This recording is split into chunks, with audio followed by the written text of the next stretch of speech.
السلام عليكم ومرحبا بكم دايما في القناة مع شيف أحمد للطبخ إن شاء الله كامل تكونوا ملاح وبصحة جيدة. أخوكم دحمانوس يحييكم كما عودناكم دايما مع الوصفات. اليوم جبت لكم فطور ولا عشاء خفيف ظريف والبنة ما عندي ما نقول لك بطريقة جديدة إن شاء الله تعجبكم هكذا باش تفرحوا لي العائلة. قبل ما نبداو الفيديو نشكروا كامل المتتبعين اللي راهم يدعموا فينا، شكر كبير خالص ليهم. وإن شاء الله راح نفرحوكم بالوصفات، خاصة الناس اللي راهي تطلب وصفات تاع المشاريع. إن شاء الله نزيدو نعاودو نولو بقوة، وكل نهار ندير لكم حاجة اللي تفرحكم والحاجة اللي تكون فيها الفايدة ويقدروا كامل المتتبعين يجربوها. هذه هي إن شاء الله. الطبق تاع اليوم واش راح يكون؟ حبات تاع البطاطا يعني صغار محمرين بصلصة ما شاء الله كريمية بدون كلام فرش ولا قشدة. راح تشوفوا الطريقة والحاجة الأهمية لأنها راح تكون يعني بسيطة وسريعة. ما عندي ما نقول لك مع واحد البنة والبطاطا تاعنا اللي راح تكون يعني طايبة زبدة ومتبلة بنة خيالية. الفيديو تاع اليوم مهم بالبزاف، نتمنى من كامل المتتبعين يديروا لنا لجام وفرجة ممتعة للجميع. بسم الله على بركة الله. كما راكم تشوفوا هنا نتعرفوا على مقادير الوصفة، تتبعوا معي مليح. أول حاجة راح نحتاجوا البطاطا خير، والبطاطا اللي تكون مدورة وصغيرة يعني حبات ديروا نتوما على حساب أفراد العائلة. هذه هي. هنا عندنا كونتيتي بعد ما قشروها نغسلوها نقطروها، والبطاطا تاعنا راها واجدة. بالنسبة للبطاطا راح نحتاجوا لها تتبيلة، ودوك نوري لكم طريقة الطياب. عندنا الزيت راهو الرند الملح الزيت شوية تاع الزبدة حوالي 4 فصوص تاع الثوم، والتوابل عندنا فلفل كحل الكركم يعطينا اللون، وتابل الماريني ديروا اي تابل تحبوه. هذه هي. وهنا عندنا شرائح تاع سكالوب مقطعين صغار هكذا حوالي 250 غرام تكون كافية باش تعطي لكم هذيك البنة، وكل واحد واش متوفر عنده. هادو هما المقادير الساهلين مهلين. راح نجيبو لا كوكوت تاعنا كيما راكم تشوفوا، راح نحطو فوقها الزيت والزبده نحطوها فوق النار ونكملوا الوصفه تاعنا على بركه الله. كيما راكم تشوفوا هنا بعد ما حطيناها يعني الزبده والزيت، الزبده اللي كانت متفوره مليحه باش تعطي لكم بنه ما شاء الله. هنا ما بيد راها تسخن غير بالعقل. راح نجيبو حبات البطاطا ونحطوهم كامل. قلت لكم بالنسبه للكميه كل واحد يدير على حساب أفراد العائلة، يعني هذه الطريقة راح تجيكم بزاف سهلة، والوصفة تاعكم راح توجد يا ربي نصف ساعة 35 دقيقة تكون واجدة وتستمتعوا بها. احنا علاش خيرنا لا كوكوت؟ باش نغلقوا عليها 15 ساعة تكون واجدة إن شاء الله. هنا بعد ما حطيناها راح نحطوا هذيك الزيت، راه نعطوا رنت الثوم يعني ديروا حوالي 4 فصوص حتى ل5 يعطيكم بنة ما شاء الله. ونزيدو نديرو الملح، كمية لازم تكون كافية باش البطاطا تاعنا تجيب لينا وما تجيناش مسوسة. هذه هي. نزيدو نجيبو التشكيلة تاع التوابل. انا استعملت فلفل كحل كركم باش يعطينا اللون الشباب، وهذه هي باش لاصوص تاع الكريمة يعني تجي شابة. وراح نحتاجو توابل الماريني. هنا بعد ما حطينا كلش النار راها يعني قليلة حتى المتوسط، ونخلوها تكتك غير بالعقل هكذا. ومن طور راني نجيب الملعقة تاعي ونحرك البطاطا باش هذاك الكركم يقيس كامل في البطاطا ويعطي هذاك اللون تاع الاصفرار، ومن طون يعطي بنا ما شاء الله.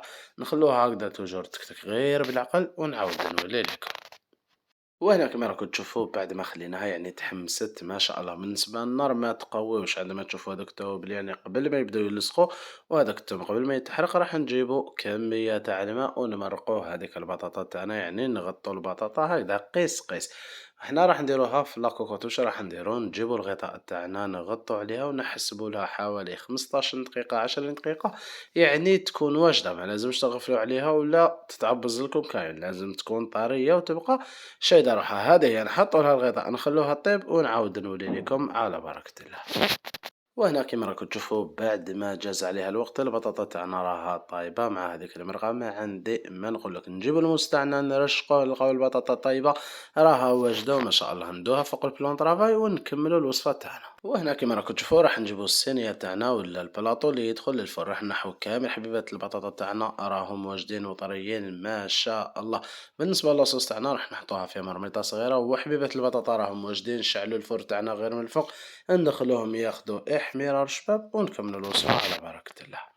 وهنا راح نجيبوا المقلاة تاعنا يعني نحطوها فوق الفرن ونحطوا عليها الزيت ونخلوا الزيت تاعنا يسخن جيدا، يعني باش نحطوا هذاك السكالوب يعطينا احمرار شباب. نبدا نحطوا الشرائح تاعنا يريبوندي زيت راه سخون، نحطوا كامل الكمية. بعد ما نحطوها توجور تحرك خفيف ظريف ونخلوها طيب غير بالعقل بالنسبة للأسيزونمون راح نديرو ملح وفلفل كحل فقط، ونخلو السكالوب تاعنا يعني يتحمر جيدا، راهو واجد نخلوه على جهة ونجوزو نحضرو الكريمة تاعنا اللي راح تطيب في الفرن على بركة الله.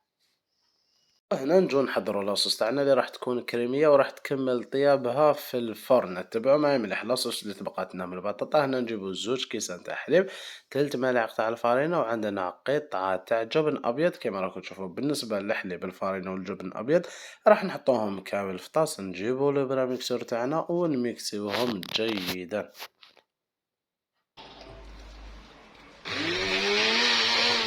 وهنا بعد ما تميكس هذاك الخليط تاع الحليب الفارينة والجبن الأبيض يعني راح نضيفوه في الصلصة تاعنا. بالنسبة لهذا الخليط اللي يحب زعما يطيبه هكذا فوق الفرن يشعل عليه النار ويخليه يعقد، اوكي. اللي يحب يدير الطريقة تاعنا يعني بضربه بصرعه، والطريقة تجي سهلة. نخلطوه خفيف ظريف، الخليط تاعنا راهو واجد. وهنا راح نجيبو البلاطو تاعنا تاع البطاطا بعد ما دخلناه الفرن يعني خدا احمرار غير من الفوق هكذا خفيف. راح نجيبو كامل الخليط تاعنا ونفرغوه هنا في البلاطو، يعني الفرن تاعنا راهو شاعل من الفوق ومن التحت. ابري واش راح نديرو السكالوب تاعنا بعد ما طاب. راح نجيب لابينس تاعي ونبداو نرفدو في السكالوب تاعنا ونحطوه كامل عشوائيا ما بين هذوك الفراغات اللي ما بين البطاطا والبطاطا، يعني راح يدخل داخل لاصوص. ومن بعد ما نحطو السنيوه تاعنا تعاود تتجمر في الفرن، يعني لاصوص هذيك راح تتقال شويه، راح تقلع هذيك الفارينه وهذاك الفرماج. قلت لكم اللي يحب يخلي لاصوص في المرميطه ويطلعها فوق الفرن عادي في بلادي هذه الطريقه احسن هكذا، بزيد تشرب مع هذيك البطاطا وهذاك السكالوب ما شاء الله. انا بعد ما كملناه يعني الوصفه تاعنا راها جاهزه، وش يبقى لها غير الطياب داخل الفرن باش تعقد لنا هذيك الصلصه. راح ندخلوها طيب خفيف ظريف ونجو نشوفوها على بركه الله.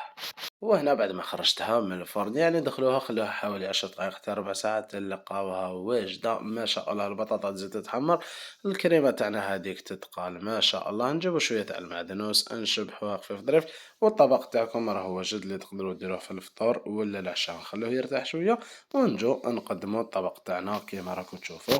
هنا راح نجيب الصحن تاعي وندرسي لكم طوبسي خفيف ظريف. بالنسبة للدريساج نتوما على حساب الكوستو تاعكم. راح نجيب الفرشيطة تاعنا ونرفدو حبيبة تاع البطاطا في طوبسي يكون بيض، يعني باش الكريمة تبان في هاد الطوبسي والديكور يبان. نجيب الغرف تاعنا نرفدو هذيك الكريمة اللي تقالت ما شاء الله مع شرائح تاع البولي، يعني طبق بزاف شباب. هنا راح نضربو له رشة تاع المعدنوس خفيفة ظريفة، والطبق تاعنا راه واجد. ان شاء الله يكون عجبكم وكان خفيف ظريف عليكم. انا اخوكم دحمانوس ما بقى لي يقول لكم غير بقاو على خير وتهلاو في روحتكم. الى اللقاء مع وصفات جديدة. سلام.